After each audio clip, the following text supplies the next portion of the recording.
we should have never summoned Cupid. Valentine's Day was always a joke to us, a commercial holiday for saps and those too desperate to cling to the idea of romantic love. So, when Mia found that ancient book buried in the corner of that musty old bookstore, it was meant to be another laugh. A dusty tome with spells for love, prosperity, and, amusingly, one to summon Cupid himself. We thought, why not? Hey Chase, how about we summon Cupid?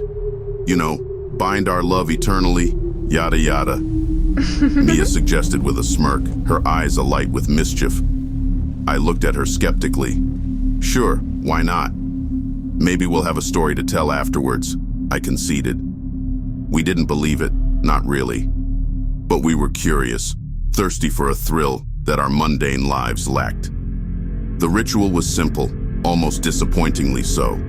A circle of rose petals, 2 candles lit at its center, and a chant in a language that sounded like gibberish. We held hands, our fingers laced tightly together, and recited the words with skepticism. This feels ridiculous, I whispered, trying to stifle a laugh. Shh, just go with it, Mia whispered back, squeezing my hand. The moment the final syllable left our lips, a gust of wind extinguished the candles, and the room fell into an unnerving silence.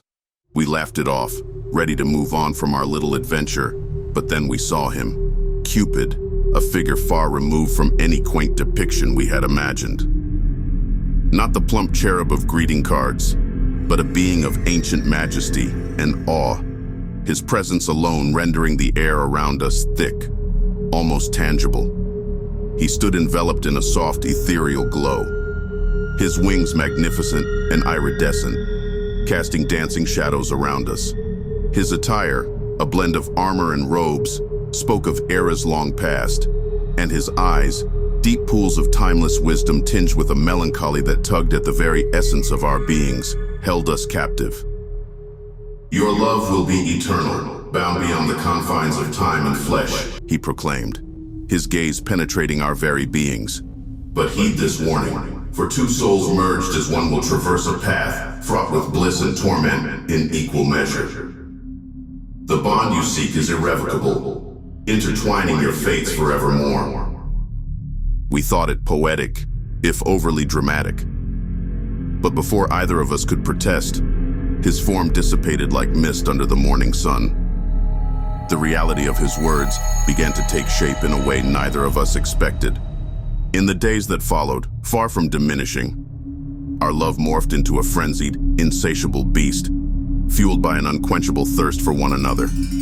Every passing moment without her felt like a slow, torturous descent into madness, a relentless craving that gnawed at my very core. Her presence became an obsession, a drug coursing through my veins, leaving me desperate and breathless. And in the fleeting moments when we were forced apart, the agony was like a blade carving into my flesh, leaving behind a trail of blood-soaked yearning. It was as if our souls were entwined in a gruesome dance of desire, each encounter igniting a tempest of passion that threatened to consume us whole. Yet, even amidst the chaos, there lingered an unspoken hunger, a primal urge to merge into a singular entity, to lose ourselves completely in the crimson tide of our shared existence.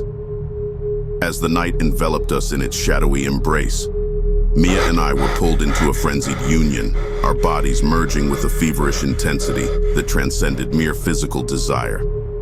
In the dim confines of our apartment, the flickering light cast eerie shadows, a macabre backdrop to the twisted symphony unfolding between us. With each touch, our flesh seemed to meld together, the boundary between us blurring into a grotesque tableau of intertwined limbs and pulsating sinew. Blood and sweat mingled in a gruesome dance, painting a portrait of ecstasy tinged with agony. It was as if every caress, every whispered breath etched the lines of our fate in crimson ink. As the night progressed, our transformation accelerated, our bodies contorting and warping in ways that defied comprehension. Limbs fused together, skin melded into skin, until we were no longer 2 separate entities, but a grotesque amalgamation of flesh and bone. In the midst of our shared passion, the horror of our metamorphosis became painfully apparent, a visceral testament to the depths of our entwined existence.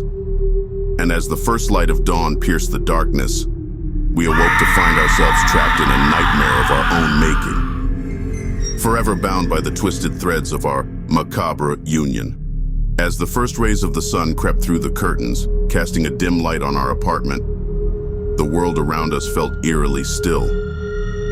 I opened my eyes, or perhaps Mia did. By then, the distinction was a luxury we could no longer afford.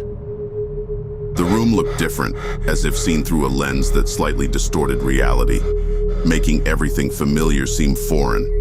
I tried to stretch, a morning ritual that once belonged to me alone, but found that our limbs moved with a fluidity that was unsettling. There was no resistance, no sense of individual control. Panic set in, a shared terror that coursed through our combined consciousness. We rushed to the mirror, but the reflection that greeted us was neither Mia nor I. It was a grotesque amalgamation, features blended so seamlessly that it was impossible to tell where one ended and the other began. Our eyes, once distinctly different in color, now shared the same shade, a swirling mix of our former selves. Our hair, a tangle of strands that couldn't decide on a color, fell around a face that seemed to shift subtly with each blink. The horror was not just in our appearance, it was in the realization that we had become a single entity. A thought process that was no longer mine or hers, but ours. The terror of our new existence was palpable, a shared dread that made our heart, now a singular, beating entity within our merged chest, race. We tried to speak, to cry out in despair, but the voice that emerged was neither mine nor Mia's. It was a harmonic blend that seemed to echo around the room, a sound so alien it sent shivers down our spine. As the days passed, the reality of our existence became a living nightmare. Memories began to merge, individual experiences blending into a collective consciousness that was increasingly difficult to navigate. Emotions intensified to an unbearable degree, each feeling amplified by our shared mind. Joy was euphoric, sadness was a chasm of despair, and fear was paralyzing. In moments of lucidity, we longed for the simplicity of our previous lives, for the loss of our individuality, the unique quirks that made us, Mia and I. But those moments are now fleeting, quickly drowned out by our growing oneness. And we told ourselves we should have never summoned Cupid.